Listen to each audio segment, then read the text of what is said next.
tarde. Estamos ao vivo com mais uma entrevista aqui nos estúdios do Folha Regional Web TV, Hora do Café. Hoje o nosso entrevistado é o candidato a deputado federal, Leodegar Tiscoski. Obrigado pela sua vinda aqui, candidato, nosso estúdio. E começando essa entrevista, a gente pergunta o porquê da candidatura Leodegar. O senhor já é bem conhecido no mundo político, já tem um trabalho pela região aqui. E o que levou o senhor a colocar o seu nome à disposição novamente, a disputar essa vaga no Congresso Nacional? Boa tarde, Jorge. Boa tarde aos internautas. Eu tenho 40 anos de vida pública, né, como engenheiro, deputado estadual, deputado federal, fui 2 vezes secretário de Estado, fui secretário nacional de saneamento por 6 anos, depois secretário nacional de planejamento urbano por mais 1 ano e meio. Em 2014 saí de Brasília, retornei para o Estado, estive na Prefeitura de Florianópolis e com o Comin lá na Secretaria Social, na área de regularização fundiária e habitação, enfim, 40 anos de serviço público e estava agora, nos últimos 12 meses, montando as propostas de governo para o próximo governo da nossa coligação, hoje comandado por Gelson Merizio. As propostas que estavam montando é na área de infraestrutura. Quer só dar uma testadinha no microfone, se o microfone está... Toquei, nós temos ao vivo e não tem como... Toquei? Deu só um minutinho para nós ver essa questão do som aqui. Tá ok? Tá ok? Passa aqui o celular aqui, só um minutinho. Ao vivo é assim, né, deputado? Né, candidato? Ao vivo é assim, né? Tá? Vamos lá, mas vamos lá, tá? Só confere aí o som, está tudo ok. Mas continuando... Bom, depois desses 40 anos de vida... Perfeito, beleza. Eu estava, nos últimos 12 meses, montando o programa de governo para o Gelson Merizio na área de infraestrutura. Rodovias, mobilidade urbana, energia, saneamento para as pequenas cidades, habitação, regularização fundiária, comunicação, o escritório de projetos que precisa ter no governo do Estado para centralizar os projetos do governo do Estado. Ali deverão estar os técnicos, engenheiros, arquitetos que vão planejar o Estado, executar obras, fiscalizar. Enfim, essa estrutura toda nós estamos discutindo com a equipe, inclusive com o arquiteto Cássio Taniguchi, que é uma das autoridades no mundo na área de mobilidade urbana. E isso nós fizemos esse trabalho, desenvolvemos esse trabalho até início de agosto. Foi quando o deputado Boeira desistiu da candidatura. Então, eu não estava planejando de disputar a eleição mais uma vez. Depois de 20 anos que eu disputei aí, que eu fui deputado estadual federal, parei em 2006, 2 eleições que não disputei, mas o deputado Boeira decidiu não mais se candidatar. E é um espaço do nosso partido, do meu partido, o PP, aqui no Sul. Eu fui 2 vezes federal, o Boeira foi 1 vez federal pelo nosso partido. E com a desistência dele, o partido foi buscar nomes para preencher esse espaço.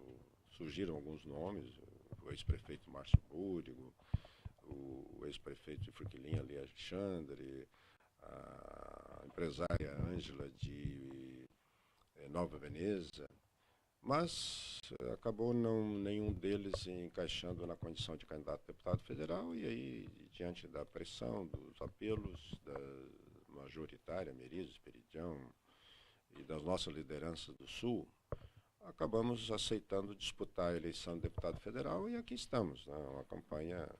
A campanha é rápida, porque já estabelece 45 dias. E a minha eleição eu não fiz a pré-campanha de deputado federal.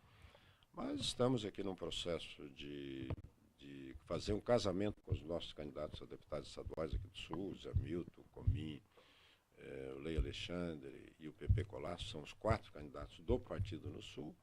E acredito que vamos atingir a nossa meta aí de 70, 80 mil votos e estar no cenário para preencher aí o necessário para estar entre os 5 deputados federais nossa coligação e estar eleito representando o nosso sul do Estado.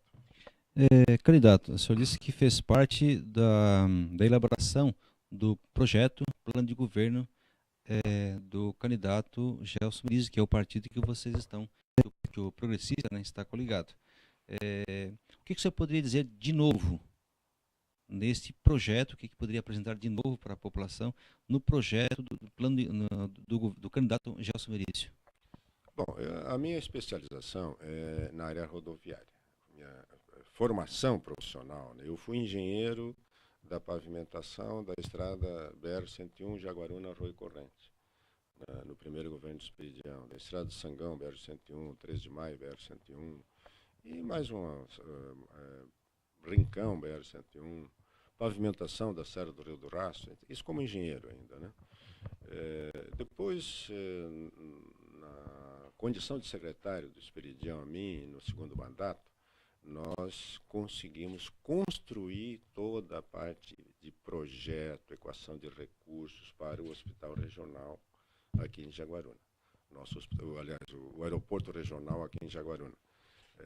Um aeroporto que tem amplitude regional, que na época houveram uma série de discussões, mas conseguimos equacionar, está aí o aeroporto já em operação há bom tempo. Enfim, então a minha área sempre foi na área de infraestrutura. Agora, dentro dessa nova concepção do novo governo do Merisi, nós temos alguns problemas que precisam ter o foco muito evidente. Por exemplo, nós temos 6.000 quilômetros de rodovias pavimentadas em Santa Catarina, rodovias estaduais. Em números redondos, temos 2.000 quilômetros que estão boas, 2.000 quilômetros que estão mais ou menos, e 2.000 quilômetros estão precaríssimas, estão no osso.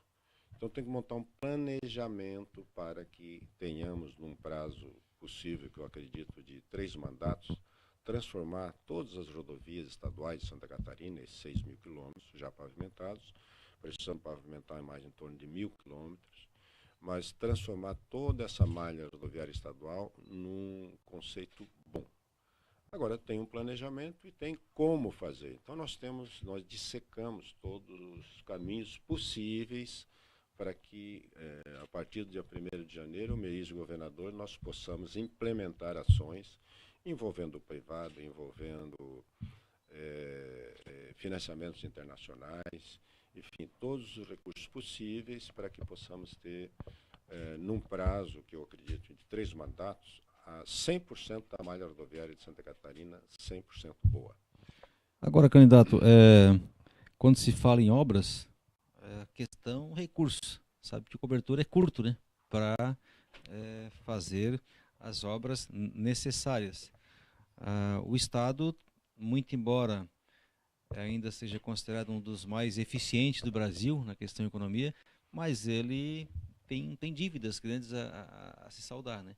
Como conseguir esses recursos, como atender essa demanda, porque é grande, você falou 6.000 quilômetros, 2.000 precisam de uma restauração urgentemente. Agora, como conseguir esse recurso para fazer umas obras que demandam recursos bastante elevados? Tradicionalmente, os estados, e Santa Catarina não é diferente, têm buscado recursos internacionais para a pavimentação de novas rodovias e não montam um programa de restauração, de manutenção, restauração e de aumento de capacidade das rodovias atuais. Então, se nós olharmos aqui, eu fui engenheiro desse trecho da Jaguaruna, a BR-101, na década de 80. Aqui no verão ela está congestionada. Então, nós precisamos aumentar a capacidade da rodovia, melhorar as condições de acostamento, refúgio para ônibus. Então, tem que melhorar, eliminar gargalos. Então, como é que nós vamos fazer isso? Buscar recursos internacionais para manutenção, para restauração, aumento de capacidade. Isso é possível. O Estado tem capacidade de endividamento. Mas nas rodovias de grande volume de tráfego, nós temos que envolver o privado, fazer concessões, não tem outro caminho. Então, são caminhos passíveis de buscar, dentro de um projeto, pé no chão, consistente, e buscar recursos para que possamos planejar e atingir essa meta. Sabemos perfeitamente que o ano que vem vai ser um ano duro para o Estado e para o Brasil. nós não vamos ter dinheiro, os recursos são escassos, a economia não está bem e vamos ter dificuldades de recursos do Estado e da União. Então, nós temos que buscar soluções alternativas. E essa proposta eu apresento na área de rodovia, na área de mobilidade urbana, melhorando a questão de transporte de massa. Nossa cidade está congestionada, mesmo na cidade pequena. Tubarão, Criciúma já tem congestionamentos sérios na hora do pico. Por quê? Porque o transporte coletivo, o transporte de massa não é eficiente. Nós precisamos, por exemplo, energia trifásica para a área rural. A área rural, hoje, a tecnologia está lá e a energia monofásica não é suficiente para determinados equipamentos. Então, nós precisamos chegar lá. Nós podemos ter o Wi-Fi livre nas cidades, com baixo custo. Toda a área urbana da cidade pode ter o Wi-Fi livre. O programa habitacional é eficiente. Nós temos em Santa Catarina mais de em torno de 170 mil famílias que não têm uma casa para morar. Nós temos 300 mil famílias de baixa renda que são proprietários do terreno que não têm título. Nós precisamos fazer a regularização fundiária. Então, são itens que nós podemos atacar, que o custo não é muito elevado, mas vai ter um impacto social e econômico inquestionável na população catarinense. O senhor, como engenheiro, por experiência na área, a gente está falando aqui, o senhor está falando aqui de mobilidade urbana, e uma das questões que o Estado ainda tem muito a evoluir é com a questão da acessibilidade, a construção de ciclovias, ciclofaixas. Como engenheiro, como técnico na área, como é que o senhor avalia essa questão? Isso, dá para dizer que isso vai contribuir com o desafogamento do trânsito nas cidades? Eu fui 1 ano e meio secretário nacional de planejamento urbano lá no Ministério das Cidades, e um dos pontos é isso aí, as cidades serem planejadas para toda a população. A acessibilidade na nossa cidade é terrível. Um cadeirante não consegue sair de casa. Um pouco de um amigo disse, eu fui em Nova York, eu vi tanto cadeirante na rua, será que lá tem tanto? Por que a gente não vê no Brasil? Eu disse, ele não pode sair de casa, não tem... Se ele não for amparado por outra pessoa, não tem como sair, porque as cidades não têm acessibilidade. E não é só cadeirante, uma pessoa de idade aí, cheia de degrau, cheia de desnível, não tem rampa de acesso. Então, as pessoas de mais idade estão sofrendo com a falta de acessibilidade. Então, ciclovias, ciclofaixa, isso é essencial para justamente dentro desse foco da mobilidade urbana. As pessoas podem fugir do ônibus e ter um transporte próprio, ao mesmo tempo estar fazendo grande exercício físico numa bicicleta. Então, as cidades estão sendo mal aproveitadas, a população não está bem assistida por pequenas variáveis que pode colocar dentro do planejamento urbano. Esse planejamento, essa elaboração desse plano de governo, que o senhor disse que participou do candidato Merizio, também já estão inclusos esses acessos, principalmente de cidades já com acessibilidade, já com as ciclovias, as ciclofaixas já previstas para melhoramento do desafogamento do trânsito? Cabe ao Estado desenvolver projetos nessa área nas rodovias estaduais. Mas os grandes problemas estão muito mais nas rodovias, nas vias urbanas, nas ruas, avenidas urbanas. Cabe ao Estado estabelecer mecanismos para que tenhamos apoio, modelo de planejamento para apoiar os municípios. Às vezes o município não tem estrutura técnica para montar um bom projeto nessa linha. Cabe ao Estado monitorar ações nessa linha. Um outro ponto, por exemplo, as pequenas cidades catarinenses, a grande maioria, inclusive gerenciadas pela Casan, têm abastecimento de água, mas não têm o tratamento do esgoto. E nós estamos discutindo modelos, copiando da França, do Chile, da Alemanha, modelos de baixo custo para tratamento de esgoto em pequenas cidades, sem envolver custos muito altos de operação, seja de energia ou de insumos que produto químico. Então, o Estado vai desenvolver o modelo e cabe ao município ou à Casan implementar ações, porque os nossos índices de cobertura de esgoto, de tratamento de esgoto de Santa Catarina são muito ruins, muito abaixo da média nacional. O Estado rico, mas não chegamos a 20% da população urbana catarinense com tratamento de esgoto correto.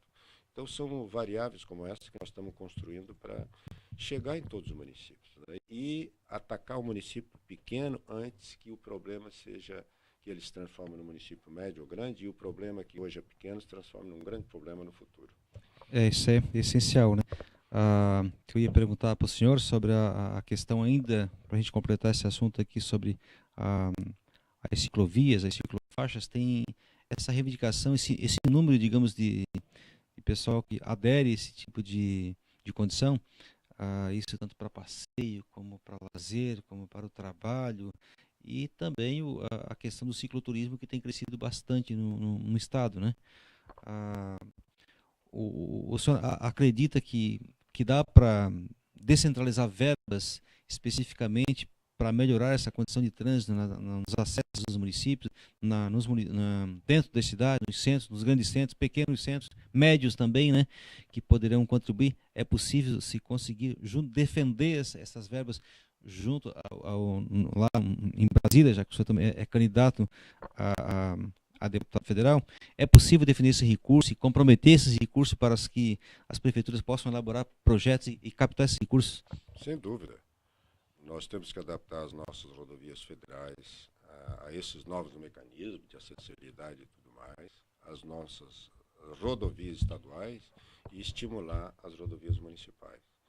E aí é buscar mecanismos justamente dentro dessa área de planejamento, na área de as emendas parlamentares. O município pode priorizar e a minha proposta que eu tenho discutido dentro do grupo, desse grupo de trabalho, é que vamos criar cidades de pequeno, médio porte que se transformem em piloto, modelo, que os demais podem copiar, porque no momento que a gente vê o sucesso numa cidade, a gente vai lá copiar aquilo que já está dando certo, né? Então, criar uma espécie de vitrine para que a gente possa reproduzir esse modelo nos demais municípios.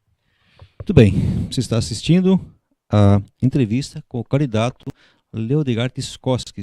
Leodegar Tiscosky é do Partido Progressista, candidato a deputado federal. Lembrando que esse espaço está disponível para todos os candidatos a deputados federais e estaduais aqui no estúdio do Folha Regional Web TV. A gente vai estar transcrevendo também parte dessa entrevista para o jornal impresso que vai circular essa semana, já na sexta-feira. Candidato, falar um pouquinho da política, do seu trabalho lá em Brasília. O senhor teve alguns anos como deputado, né, federal. Acompanha a política no Brasil, participa dela diretamente já há muitos anos. Vamos dizer assim, que o senhor já é um veterano da política, né? O senhor já passou por várias situações marcantes no Congresso Nacional, umas acompanhou, outras chegou a votar, mas se eu citasse um momento difícil que mais lhe marcou a sua carreira como político, lá no Congresso Nacional, o que o senhor poderia dizer? Bom, o primeiro mandato eu fiquei 2 anos e meio aqui em Santa Catarina como secretário de Transportes e Obras no governo de Esperidião Amin, depois concluí o mandato lá em Brasília e depois mais um mandato eu fiquei integral lá. Fiquei 6 anos no Congresso Nacional e 6 anos no Executivo Federal. E por aí eu caminhei e aprendi muito, né, sobre Brasília e sobre Brasil. Mas um momento assim angustiante que eu passei no Congresso Nacional, na Câmara Federal, foi quando estourou o mensalão. E ali muitos deputados foram envolvidos, alguns caçados, né, presos. E foi um momento triste porque a classe política entrou assim num labirinto muito ruim. Começou a cair na credibilidade do povo. Chegou ao ponto, e isso é muito triste falar isso, mas um deputado federal saía de Brasília, embarcava no avião com escala em São Paulo. A primeira coisa que fazia era tirar o boto de identificação do parlamentar e colocar no bolso para não quando chegava em São Paulo, na escala em Guarulhos ou Congonhas, não ser xingado no meio do povo porque era deputado. E isso é muito ruim porque alguns cometeram esses erros todos e comprometeram toda a classe política. E queira ou não queira, as mudanças que o Brasil precisa passam pela classe política. De qualquer forma, nós vamos ter 513 deputados federais eleitos agora no dia 7 de outubro. nós teremos mais senadores, vamos ter lá 81 senadores que vão decidir sobre o futuro do Brasil. Então, essas pessoas vão decidir. E, então, é muito importante que esse time tenha credibilidade, tenha consciência, tenha responsabilidade, tenha atitude para recuperar essa credibilidade que está arranhada. Isso eu passei lá enquanto deputado. Depois, já fora de Brasília, em 2014, estourou aí a Lava Jato, que é outra lambança aí que envolveu muito mais gente, piorou ainda a situação. Hoje a classe política passa por uma crise de credibilidade nunca vista historicamente, e isso precisa ser recuperado. E como é que vai se recuperar? É agora, dia 7 de outubro, no voto. Esperamos que o eleitor vote consciente e que coloque lá pessoas que não tenham carimbo com essa lambança toda aí que nos envergonha a todos no Brasil e no mundo. Agora, é uma situação, a política no Brasil, no caso, vive uma situação, digamos assim, não vamos generalizar, mas de muito conchavo, de corrupção. A gente vê notícia todo dia na TV sobre corrupção, partidos, governo.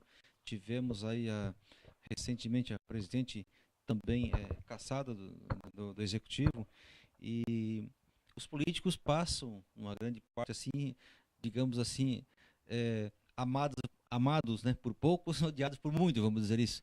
Mas o que leva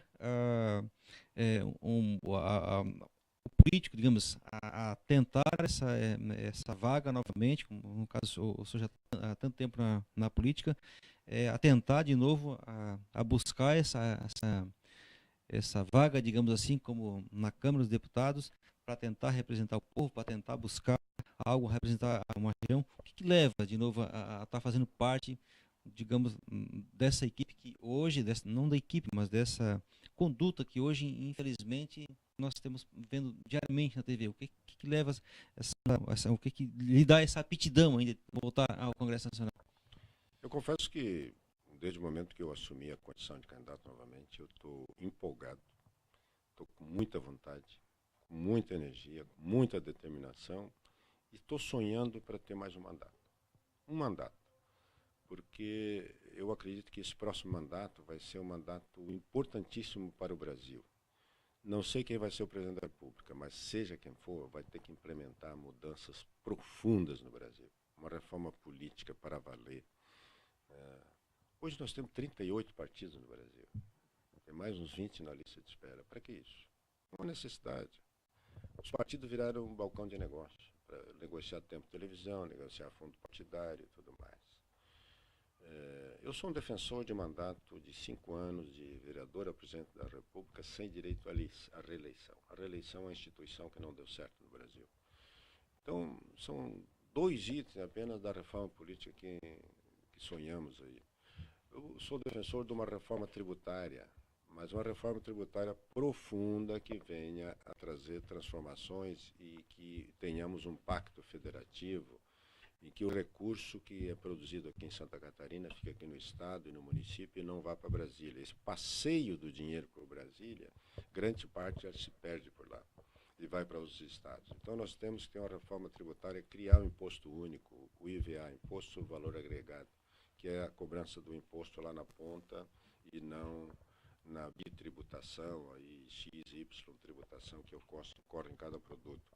Então, eu estou sonhando com a oportunidade de estar lá em Brasília para participar. Tenho conversado já com alguns outros parlamentares que já estão lá, gente que está disputando também nessa linha, e de formar um grupo para que a gente possa agir em bloco, buscando essas transformações, né?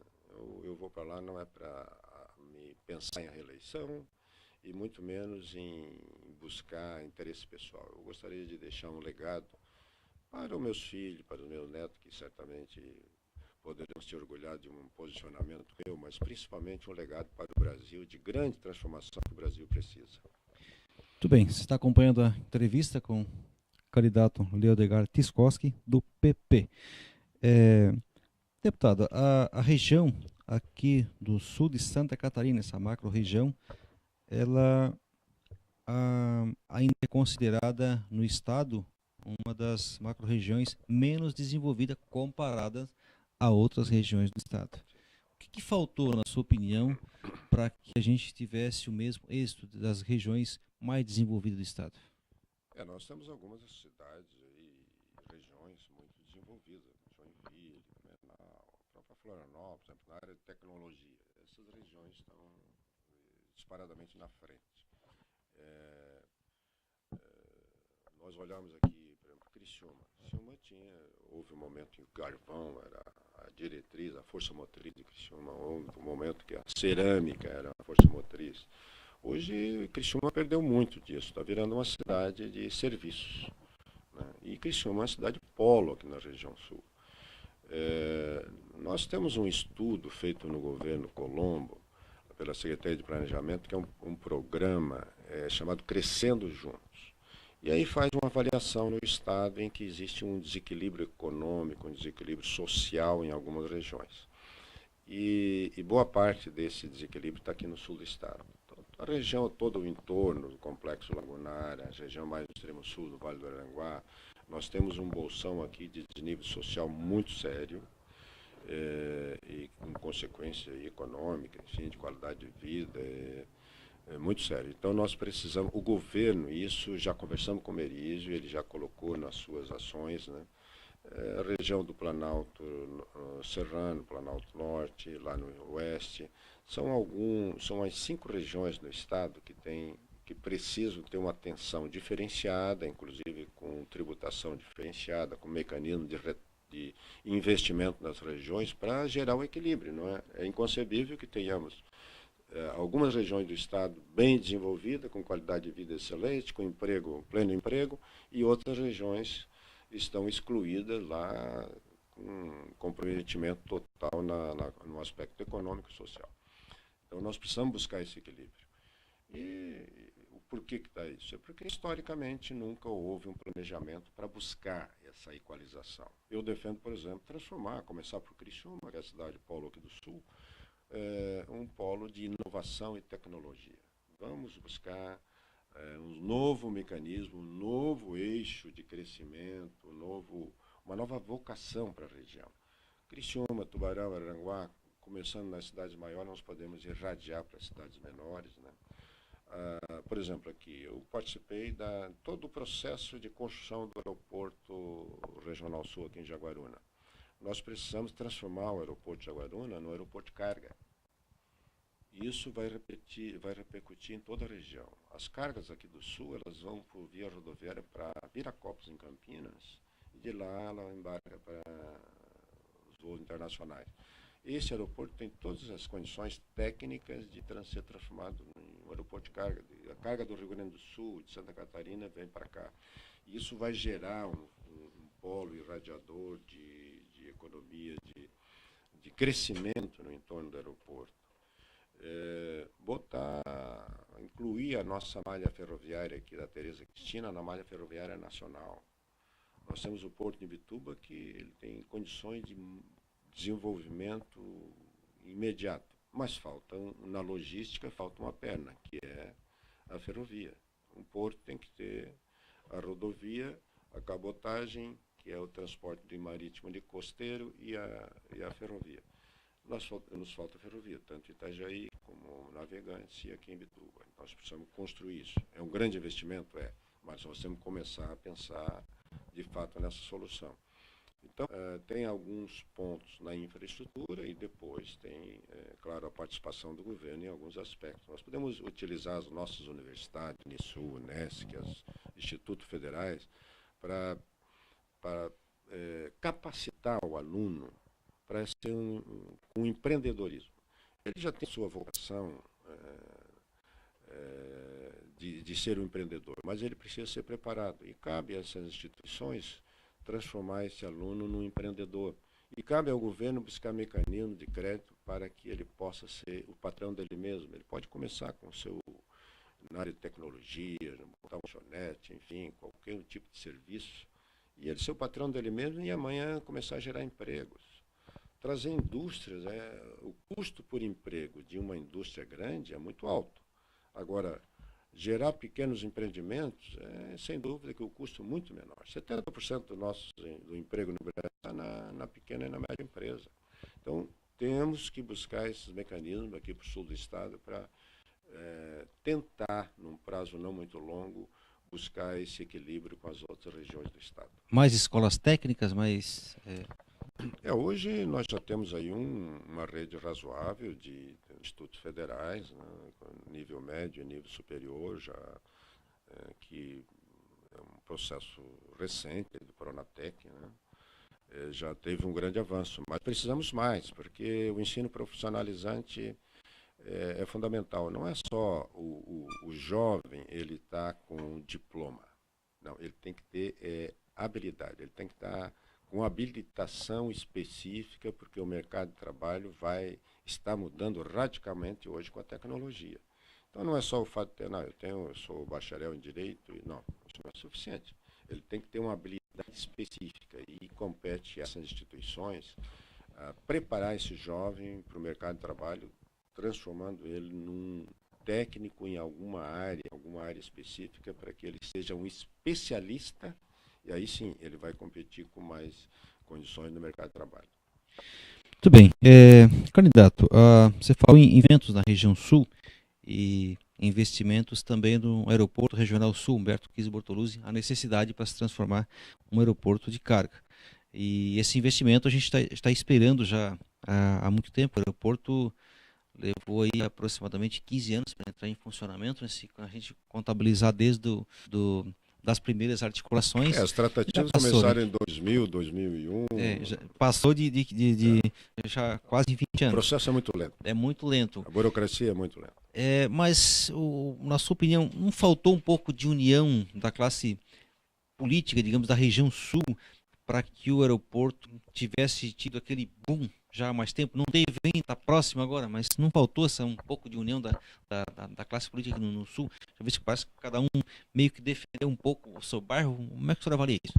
Eu tenho defendido aí com os parlamentares do Sul, federais, estaduais, com as entidades empresariais do Sul, micro-regiões, que nós não podemos falar em região de Tubarão, em região de Criciúma, região de Aranaguá. Nós temos que defender como a região Sul como um bloco só.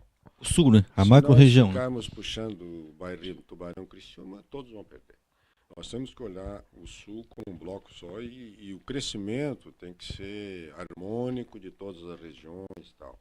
Isso é fundamental, essa união é fundamental para que a gente possa aí superar essas dificuldades e enfrentar a outras regiões que, se elas se unirem, vão ter muito mais força que nós, vão acabar levando os investimentos para lá.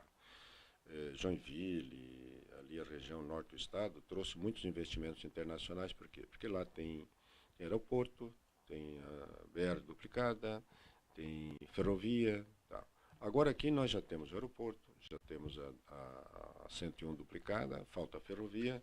Então nós temos que nos unir para buscar esse equilíbrio e garantir os investimentos, as empresas. Aqui nós temos mão de obra disponível, qualificada. A nossa mão de obra que é preparada aqui, o jovem, está indo para Joinville e Blumenau. Então, o aluno lá se destacou aqui na área de tecnologia, vai lá, a VEG leva para lá, para Jaraguá do Sul, ao invés de ficar aqui. Ele poderia ser participar de empreendimentos aqui. Nós teremos que criar oportunidade para ele ficar aqui e ele vai ajudar a crescer a nossa região e gerar emprego e renda na nossa região. Muito bem, mas essa é a questão, essa união. O senhor estaria comprometido? A gente trabalha muito aqui com as associações comerciais, CDLs, né? A CIRG, que é a Associação Comercial de Jaguaruna, a SIC também, que é de Criciúma, e a gente trabalha em conjunto, a CIT Tubarão, né? Trabalha em conjunto e nós somos o Folha Regional BTV, é um defensor aí dessas entidades, porque essas entidades têm feito a diferença no crescimento. Para finalizar a nossa entrevista aqui, depois a gente vai dar um tempinho para você pedir o voto aqui do eleitorado, mas para finalizar, o candidato Leodegar Tiscoski, junto com o seu partido, seu candidato a governo, estaria comprometido com essas entidades, com as suas reivindicações para o desenvolvimento econômico do sul do estado de Santa Catarina?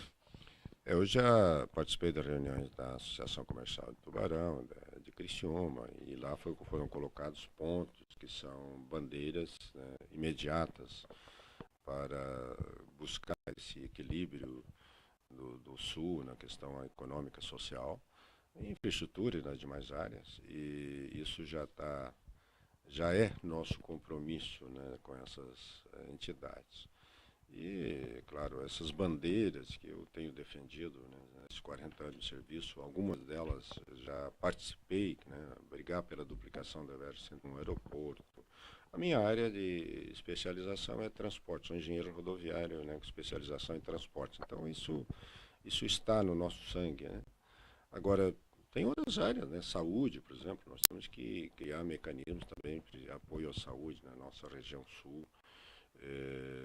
Nós estamos aí desenvolvendo, agora o deputado Boeira trouxe a Universidade Federal aqui para o sul, curso de medicina em Araranguá, federal, enfim, tudo isso são caminhos para a gente buscar esse crescimento e eu sou um parceiro, eu tenho empolgação quando esses assuntos vêm à tona e fico triste pela demora do resultado, mas certamente como deputado federal vamos ser mais um para brigar e brigar valendo por essas causas. Muito bem, candidato. Nós estamos aqui passando de 35 minutos. O bate-papo, a conversa está boa, né? Mas a gente tem que respeitar um pouco aqui o tempo também, até para não ficar um arquivo muito pesado para o Intercine, conferindo também as propostas do candidato, já que o arquivo vai ficar também disponível para quem quiser assistir na nossa Web TV. Nós agradecemos a sua vinda aqui no estúdio do Folha Regional Web TV. Estaremos sempre à disposição antes das eleições e após as eleições também, para a gente estar debatendo esses temas que são de suma importância aqui pelas entidades organizadas da região sul. E deixamos à sua disposição agora, então, para o senhor colocar aí, pedir o voto do nosso internauta.